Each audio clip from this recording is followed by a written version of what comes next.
Good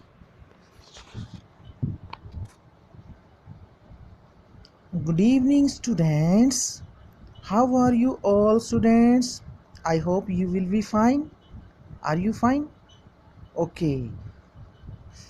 Students, today we shall complete the remaining stanzas of the poem Amanda. We had told you many things about Amanda's habits yesterday, and today again we are discussing some more habits of Amanda in this poem, in this remaining poem. So let us start reading the poem line by line. Look what her mother is telling her again. Again, her mother has started to point out Amanda, but for what we can see in this line, don't eat that chocolate, Amanda. The line is telling us that Amanda eats a lot of chocolates, and due to eating these chocolates, her face, acne or pimples can be seen on her face. That is why her mother is rebuking her, pointing out her that not to eat more chocolates. अब क्या कह रही है Amanda की mother? Amanda बहुत ज़्यादा chocolate खाती है और उसकी वजह से उसके फेस पर एक्ने यानी पिंपल्स निकल आए हैं, और वो कह रही है अमांडा बंद करो ये चॉकलेट खाना, don't eat that chocolate, chocolate खाना बंद करो। याद रखो, रिमेंबर, रिमेंबर का मतलब होता है याद रखो, योर एक्ने, अपने मुहासों को याद रखो अमांडा, कि तुम्हारे मुंह पे खील मुहासे निकल आए हैं जिसकी वजह सिर्फ और सिर्फ ज़्यादा चॉकलेट है। इसलिए ये मत भूलो कि तुम्हारे मुंह पर मुहासे हैं, चॉकलेट खाना बंद करो।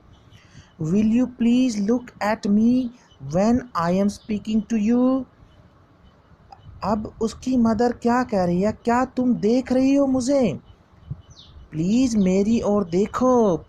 Will you please look at मी, जब मैं तुमसे बात कर रही हूँ मेरी बात को ध्यान से सुनो। When I am speaking to you, इसका मतलब क्या है? अमांडा अपनी मदर की बात को ध्यान से नहीं सुन रही, इसीलिए अमांडा की मदर को उसको कहना पड़ रहा है कि मेरी बात को सुनो जब मैं तुमसे बात कर रही हूँ। चलिए, let us see what is happening in the next stanza. In this stanza, again Amanda started imagine herself as a fairy tale whose name is Rapunzel, and who was captured by a witch and kept her in a tower. अब यहाँ क्या हो रहा है? Amanda फिर से कल्पना में चली गई है, फिर से इमेजिनेशन करने लगी है। इस बार वो अपने आप को क्या मानने लग गई है, किन ख्यालों में खो गई है, अपने आप को वो क्या समझना शुरू कर दिया है उसने।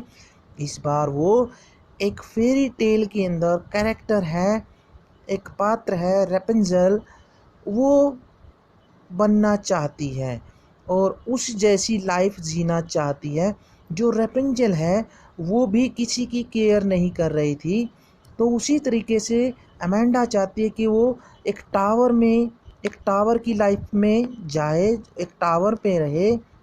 और टावर की लाइफ कैसी होती है?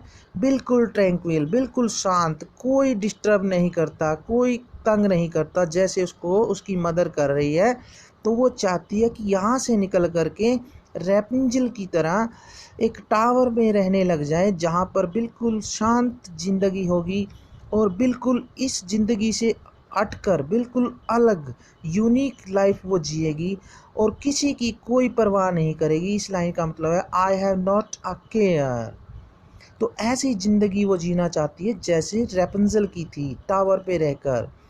आई will certainly never let down my bright hair. लेकिन यहाँ पर एक गड़बड़ हो गई थी रेपंजल से। जिस विच ने उसको पकड़ा था, वो विच उसके बालों को पकड़ करके टावर पे चढ़ जाती थी। तो यहाँ अमेंडा क्या कहती है कि मैं रेपेंजल जैसी गलती नहीं करूँगी, मैं बिल्कुल भी निश्चित रूप से अपने बालों को नीचे नहीं जाने दूंगी। नेवर का मतलब नहीं, और लेट डाउन का मतलब नीचे जाने दूंगी, और ब्राइट हेयर का मतलब चमकदार बालों को। चलिए लास्ट लाइन में देखिए क्या होता है। Stop that sulking. अब बहुत ज़्यादा गुस्सा होकर के उसकी मदर अमेंडा को कहती है ये रूठना एकदम से बंद करो। सल्किंग मीन्स क्या होता है? रूठना। रिफ्यूज़ टू स्माइल, बिल्कुल हंसने से मना कर देना। आप लोग भी जब रूठ जाते हो ना, तो आपके पेरेंट्स आपको मनाने के लिए बार बार आपको मनाने की कोशिश करते हैं, हंसाने की कोशिश करते हैं, लेकिन आप हंसते नहीं हो, इवन के स्माइल भी नहीं करते। तो उसकी मदर भी उसको इस आदत के लिए फिर से टोक रही है और क्या कह रही है कि ये रूठना बंद करो अमेंडा।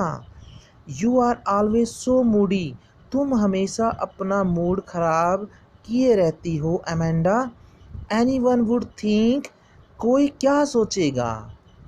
अब वो क्या कह रही है उसकी मदर, कोई क्या सोचेगा दैट आई नैग्ड एट यू, कि मैं तुम्हें तंग करती हूँ। नैग्ड का मतलब होता है हरास करना, प्रताड़ित करना।